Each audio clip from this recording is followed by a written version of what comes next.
आप सभी का नमस्कार। जैसा कि पिछले लेक्चर में आपको बता दिया गया था कि आज हम समस्या समाधान विधि पर चर्चा करेंगे। इससे पहले हम लोगों ने प्रायोजना विधि पर चर्चा की थी और आप लोगों की जिज्ञासाओं का, उनसे संबंधित प्रश्नों का समाधान भी अभी हम कर चुके हैं इससे पहले। आज हम टॉपिक पढ़ेंगे समस्या समाधान विधि, और समस्या समाधान विधि को पढ़ने से पहले कुछ चीज़ें हैं जो आप लोगों को जाननी आवश्यक हैं। वो इसकी बेसिक नॉलेज है। वो है, पहला तो ये है कि समस्या समाधान विधि का मूल प्रवर्तन सुकरात और सेंट थॉमस ने किया था, यानी कि बहुत प्राचीन विधि है। लेकिन अगर वर्तमान आधुनिक शैक्षिक शिक्षण अधिगम क्षेत्र में इसको देखा जाए तो इसको वैज्ञानिक स्वरूप प्रदान करने का श्रेय जाता है जॉन डीवी और किलपैट्रिक को। भारत में राष्ट्रीय शैक्षिक अनुसंधान परिषद द्वारा इस विधि को मान्यता दी गई थी 1970 में। एनसीईआरटी ने इसको 1970 में मान्यता दी थी। उसके बाद से स्कूलों में इस विधि से पाठ पढ़ाए जाने लगे और इस स्कूलों में इस विधि को श्रेय दिया जाने लगा। जो मेन चीज़ है वो आप जान लें कि इसके विधि के 3 ही मुख्य उद्देश्य होते हैं। पहला होता है आलोचनात्मक चिंतन का विकास करना, विद्यार्थियों में आलोचनात्मक चिंतन का विकास हो सके। आलोचनात्मक चिंतन का मतलब है कि विद्यार्थी जब समस्या का समाधान करते हैं तो ना केवल समस्या से संबंधित विभिन्न पक्षों का, बल्कि अपनी समाधान क्षमताओं का भी वो आलोचना कर सकें, आलोचनात्मक चिंतन कर सकें। दूसरा है समीक्षात्मक चिंतन का विकास, के जितने भी उन्होंने कार्य इस क्षेत्र में किए हैं समस्या को समाधान करने के लिए, उनकी वो समीक्षा कर सकें, ये चिंतन का विकास भी होता है। और रीजनिंग जो कैपेसिटी है उनकी वो बढ़ती, तार्किक चिंतन का विकास होता है। ये केवल 2 ही चीज़ों से के लिए उपयोगी है, या ये कहें एक ही जगह पर उपयोगी है, कि ये केवल और केवल बड़ी कक्षाओं के विद्यार्थी हैं, यानी कि जो सेकेंडरी या उससे ऊपर लेवल के विद्यार्थी हैं उन्हीं को पढ़ाने में काम आ सकती है। छोटे लेवल के विद्यार्थियों के लिए ये विधि बहुत ज़्यादा उपयोगी नहीं है। और ये विधि केवल उच्च मानसिक क्षमताओं के विकास के लिए उपयोगी है। साधारण मानसिक क्षमताओं के विकास के लिए इस विधि की जगह प्रायोजना विधि या अन्य ह्यूरिस्टिक मेथड है उनका प्रयोग किया जाना चाहिए। इस विधि के कुछ चरण हैं, जिसमें पहला चरण है समस्या का चयन किया जाना। समस्या कौन सी है जिसका समाधान किया जाना है। शिक्षक के सहयोग से विद्यार्थी उस समस्या का चयन करते हैं विद्यालय में जिसका कि समाधान किया जाना है। दूसरा है समस्या के कारणों की खोज, कि समस्या किन किन कारणों से उत्पन्न हुई है, इस पर चर्चा करना, विचार विमर्श करना और दूसरे तरीकों से पता लगाना है कि समस्या किन कारणों से उत्पन्न हुई है। तीसरा समस्या से संबंधित सूचना एकत्रित करना, डेटा कलेक्शन करना, कि समस्या के कारण तो हमको पता चल गए, और भी इसके कोई गहरे कारण हो या इनके समाधान किस प्रकार किए जा सकते हैं, ऐसा क्या किया जाए कि समस्या का समाधान हो जाए, उस तरह की सूचनाएं उसको एकत्रित करना। फिर उनमें से बेस्ट जो ऑप्शन है उसको अपनाते हुए समस्या का समाधान करना, और अंतिम ऑप्शन है समस्या का व्यवहारिक प्रयोग करना। ये 5 मुख्य जो हैं इसके चरण हैं या स्टेप्स हैं। नेक्स्ट जो इसका विधि है, ये जो चरण है, वो जॉन डीवी जिन्होंने इस विधि का प्रतिपादन किया, आधुनिक रूप में जिन्होंने इस विधि को प्रस्तुत किया, उन्होंने इसके 11 चरण बताए। पहले वाले जो हमने चरण पढ़े थे उसमें थे 5 चरण, लेकिन यहाँ पर हैं 11 चरण। 11 चरण में पहला तो है कि शिक्षक कक्ष में विद्यार्थियों के समक्ष एक ऐसी परिस्थिति का निर्माण करेगा जिससे ये लगे कि समस्या है और इसका समाधान किया जाना चाहिए। जब समस्याओं पर विचार विमर्श करता है शिक्षक, कई तरह से करता है। शिक्षक विद्यार्थियों के समक्ष कई समस्याएं रखता है, उन पर विचार करता है, विद्यार्थी उसमें उत्सुकता से भाग लेते हैं, रुचि लेते हैं उनको सुनने में, समझने में, और तत्पश्चात तत्पर होते हैं कि हाँ ये समस्या है, इसका समाधान किया जाना चाहिए। खूब सारी समस्याएं इकट्ठी होती हैं, उनमें से वो समस्या चुनी जाती है जिसका सबसे पहले समाधान हो। ये दूसरा चरण है, जिसे समस्या का चयन कहते हैं। पहला चरण तो काफ़ी सारी समस्याओं पर चर्चा करना, समस्याओं का निर्माण करना, शिक्षक कक्ष में ऐसी परिस्थिति पैदा कर दे जो समस्या लगे। उन समस्याओं में से दूसरा चरण होता है समस्या का चयन करना। तीसरा होता है समस्या का पारिभाषिकरण और क्षेत्र का निर्धारण करना, कि समस्या क्या है ये पहले स्पष्ट कर लेना चाहिए।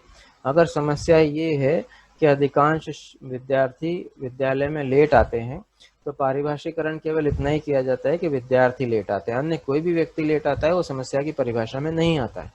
दूसरा, समस्या का क्षेत्र का निर्धारण करना कि विद्यार्थी जो लेट आते हैं वो पूरे स्कूल के विद्यार्थी हैं या कुछ कक्षाओं के विद्यार्थी हैं जो लेट आते हैं, ये भी क्षेत्र निर्धारित कर लिया जाता है कि कौन से विद्यार्थी किस लेवल के विद्यार्थी लेट आते हैं। तो समस्या का क्षेत्र भी निर्धारित कर लिया जाता है कि इन्हीं पर फोकस करना है, बाकी पर नहीं करना। चौथा स्टेप होता है परिकल्पना का निर्माण। परिकल्पना यानी हाइपोथेसिस, और परिकल्पना का हिंदी में तात्पर्य होता है कि समस्या की संभावित समाधान क्या है। तो शिक्षक और अन्य विषय विशेषज्ञों से विचार विमर्श करने के पश्चात बच्चे अपने माता पिता से भी, समाज के सदस्यों से, शिक्षकों से, साथियों से, कई लोगों से विचार विमर्श करने के पश्चात समस्या के संभावित समाधान तय करते हैं कि ये समाधान इसके हो सकते हैं। पांचवा स्टेप है उन समाधानों के आधार पर डेटा कलेक्ट करना, तथ्यों का संकलन करना। जिस समाधान के को हम लेकर के चल रहे हैं वो समाधान कितना उपयोगी है, वापस विचार विमर्श किया जाता है, उसके तथ्य एकत्रित किए जाते हैं और फिर वापस उनको क्रम से सजाया जाता है कि कौन सा समाधान बेस्ट फिट हो सकता है। नंबर 5 है तथ्यों का संकलन कर लिया। छठा है तथ्यों का विश्लेषण, जितने भी डेटा आपने कलेक्ट किए उनका एनालिसिस करना कि कौन कौन से समाधान जो हैं, हमने जो तथ्य एकत्रित किए हैं वो सही है या नहीं है, सारगर्भित हैं, सार्थक हैं या नहीं है, उसके आधार पर उसका विश्लेषण करते हैं। विश्लेषण करने के पश्चात 7वें स्टेप में निष्कर्ष प्राप्त करते हैं कि ये वाला समाधान बेस्ट है और ये उसको उल्टे क्रम में जमा लिया जाए, बेस्ट से लेकर के बिल्कुल साधारण से समाधान तक का, ऐसा उसको सेट कर लिया जाता है। फिर निष्कर्ष के बाद उन जो समाधानों को है वो पुनः अप्लाई किया जाता है कि इसको समस्या को समाधान करने के लिए अप्लाई करें। अप्लाई करना 8वां वो पॉइंट होता है और उसके बाद उन कार्य की पुनः जांच कर दी जाती है कि हमने जो समाधान अप्लाई किया है उससे समस्या सुलझी या नहीं सुलझी। अगर नहीं सुलझी तो फिर दूसरा ऑप्शन लिया जाता है, फिर तीसरा, फिर चौथा, जितने भी ऑप्शंस हमारे पास हाइपोथेसिस में थे उनके आधार पर हम उसको चेक करते जाते हैं। जब समस्या का समाधान हो जाता है तो एक सिद्धांत या नियम बन जाता है कि अगर इस तरह की समस्या आए तो ऐसा किया जाना चाहिए, जिससे समस्या का सुलझारा हो जाता है, सुलझ जाती। और यही करने के बाद जब पूरा कार्य पूरा हो जाता है उसके बाद उसका रिकॉर्ड तैयार किया जाता है कि हमने शुरू से लेकर आखिरी तक क्या क्या किया। जब रिकॉर्ड तैयार हो जाता है तो उसके बाद उसका एक बार वापस वैसी ही परिस्थितियों में व्यावहारिक परिस्थितियां उत्पन्न करके मूल्यांकन किया जाता है कि समस्या अभी भी इसी विधि से समाधान हो रहा है या किसी दूसरी विधि से। नेक्स्ट पॉइंट है हमारा समस्या समाधान विधि के गुण। सबसे बेस्ट जो गुण समस्या समाधान विधि का है वो ये है कि मनोवैज्ञानिक सिद्धांतों पर आधारित विधि है। कोई भी विधि अगर मनोवैज्ञानिक सिद्धांतों पर आधारित होती है तो उसको श्रेष्ठ विधि माना जाता है। क्यों? क्योंकि वो विधि बाल केंद्रित होती है, बच्चे उसमें करके सीखते हैं, बच्चे अपनी क्षमता और योग्यता के अनुसार सीख पाते हैं, ये सारे गुण उसमें होते हैं। दूसरा है प्रत्येक विद्यार्थी को योग्यता और क्षमता के अनुसार समान अवसर प्राप्त होते हैं। आपकी योग्यता कम है तब भी आपको समस्या समाधान करने के उतने ही अवसर दिए जा रहे हैं जितने की अधिक योग्यता वाले बच्चे को दिए जा रहे हैं। अंतर केवल इतना होता है कि कोई बच्चा जो ज़्यादा श्रेष्ठ है, अच्छी तरह से समस्या समाधान कर सकता है, बौद्धिक स्तर अच्छा है, तार्किक चिंतन अच्छा है, उसका समाधान जल्दी कर लेता है, और जिसका तार्किक चिंतन अच्छा नहीं है उसका समाधान देर से करता है। नंबर 3 है मानसिक शक्तियों का विकास। ये गुण तो है ही, साथ के साथ ये इसकी सीमा भी है कि समस्या समाधान विधि केवल और केवल मानसिक शक्तियों का विकास करती है। तो नंबर तीसरा गुण है मानसिक शक्तियों का विकास। इसमें तर्क शक्ति, चिंतन शक्ति, मनन शक्ति, निर्णय लेने की क्षमता, ये सब विकसित होती हैं बच्चे की समस्या समाधान विधि के माध्यम से। नंबर 4 है बाल केंद्रित विधि, चाइल्ड सेंटर्ड मेथड है। बच्चा खुद करता है, बच्चे के समक्ष केवल समस्या प्रस्तुत की जाती है, कौन सी समस्या उसको हल करनी है इसका चयन भी वो खुद करता है, समस्या कैसे हल की जाएगी उसकी स्टेप्स भी वो तय करता है, उसकी हाइपोथेसिस भी वो बनाता है, उसके लिए मेहनत भी वो करता है, उसका समाधान भी वो करता है, और उसके बेस पर सिद्धांत या नियम का निर्माण भी वो स्वयं करता है। तो एक विधि पूरी तरह से बाल केंद्रित विधि है। शिक्षक केवल तभी दखल देता है या तभी सहायता करता है जब बच्चा उससे आग्रह करता है। 5वीं विधि है कि सक्रियता। बालक हमेशा सक्रिय रहता है, लेकिन यहाँ सक्रिय कैसे रहता है? 100% वो मानसिक रूप से ही सक्रिय रहता है, शारीरिक रूप से सक्रिय नहीं रहता। समस्या समाधान करने के लिए उसका श्रम, शारीरिक श्रम कम और मानसिक श्रम ज्यादा खर्च होता है। शिक्षक भी सक्रिय रहता है। शिक्षक हमेशा नजर रखता है कि बच्चे सही दिशा में समस्या का समाधान कर रहे हैं या नहीं कर रहे हैं, इन पर वो विचार करता रहता है। नंबर 6 है कि रटने पर अंकुश लगा दिया जाता है इस विधि से, क्योंकि बच्चा खुद समस्याओं का समाधान करता है, उसके लिए जो डेटा है वो खुद कलेक्ट करता है और उसको फिर कहीं पर थ्योरी को रटना नहीं पड़ता, उसको करते करते अपने आप समझ में आ जाता है। सातवां है लर्निंग बाय डूइंग, करके सीखने पर बल दिया जाता है। बच्चा किताबों को पढ़ के समस्या का समाधान करने के बजाय उस समस्या के जो संभावित पहलू हैं उनका स्टडी करके करता है, तो करके सीखता है। आठवां इसका गुण है समस्या समाधान का प्रशिक्षण, कि विद्यार्थी को भविष्य में कुछ समस्याएं आएंगी तो उनको समाधान करने का कौशल उसमें विकसित हो जाता है।